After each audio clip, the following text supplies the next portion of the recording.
The Starr is an approximately 90-acre development, 25 of which is home to the headquarters and football operation for the Dallas Cowboys.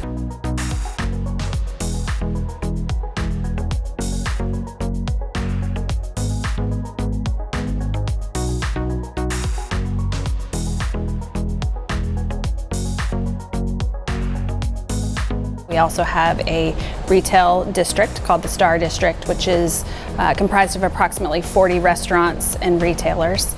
We have a 300-room Omni Hotel situated next to the Ford Center, which of course is the 12,000-seat stadium that's home to Frisco Independent School District and our practice facility here for the Cowboys. This is a display in partnership with the Texas Lottery, and they really wanted to celebrate their contribution to public education and the high school athlete. And so we've got stats and figures from the Frisco Independent School District on a tower, but my favorite piece is that these panels, as you look inside to the Ford Center, celebrate Cowboys greats. And it's a look at their photo playing high school football, as well as some of the statistics from their high school careers. It also gives you a sense for where they started and how far they've come. The goal is whether you play here or come to work every day, you should feel inspired when you walk in the door, and there should be no excuse to not be successful.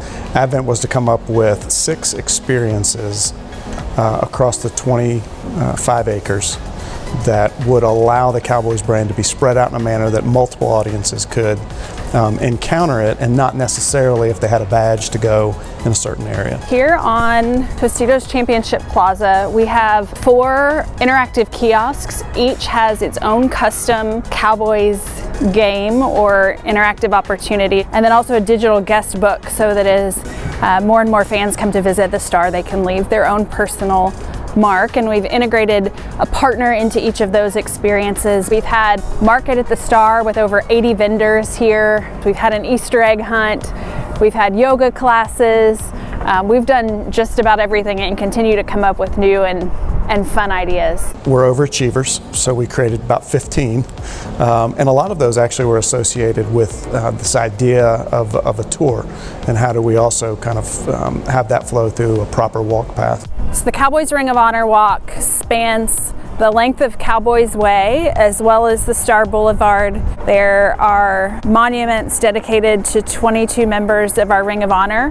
One of my favorite moments with the Ring of Honor was seeing Michael Irvin cry and then hug his number. Drew Bryant, who is our lead designer for the Starr, his big thing was the hero's journey, that you're going to have a lot of high school kids too in here who want to know what does it take to become a Dallas Cowboy.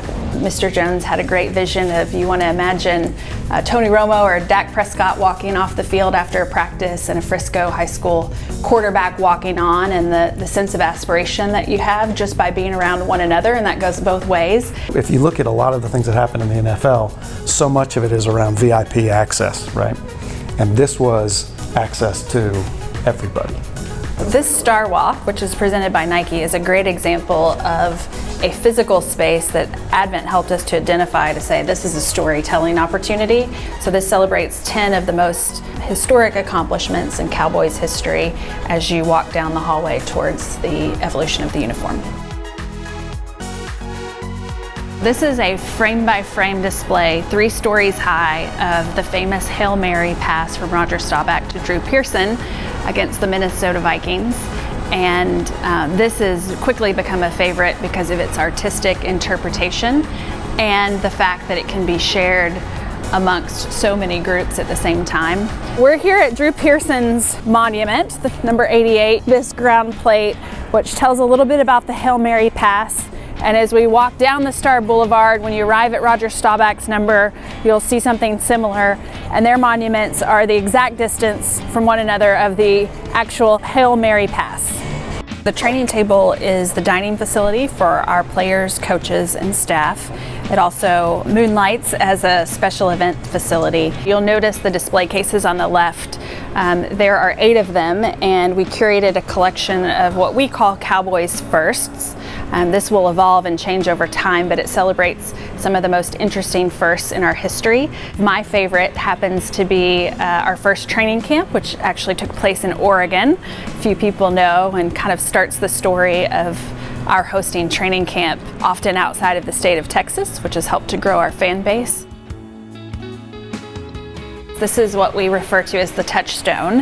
And so Advent helped us develop this very dynamic piece. And I'll never forget, as the team first collected inside the facility for the first time, Coach Garrett brought all of the players around and reminded them of the mantra. This is our Pro Bowl display. So if you think about the blade here as the line of scrimmage, it's organized by offense and defense, and each panel represents a different position.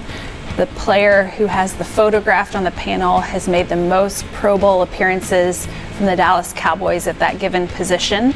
The displays you see here, the white panels, celebrate each of our Super Bowl championships with a number of artifacts from the program from that particular game, the front page of the Dallas Morning News the next day, the team photo, and so forth. Advent helped us curate and take what in an older facility was just photographs and pull through the actual artifacts to make it more authentic.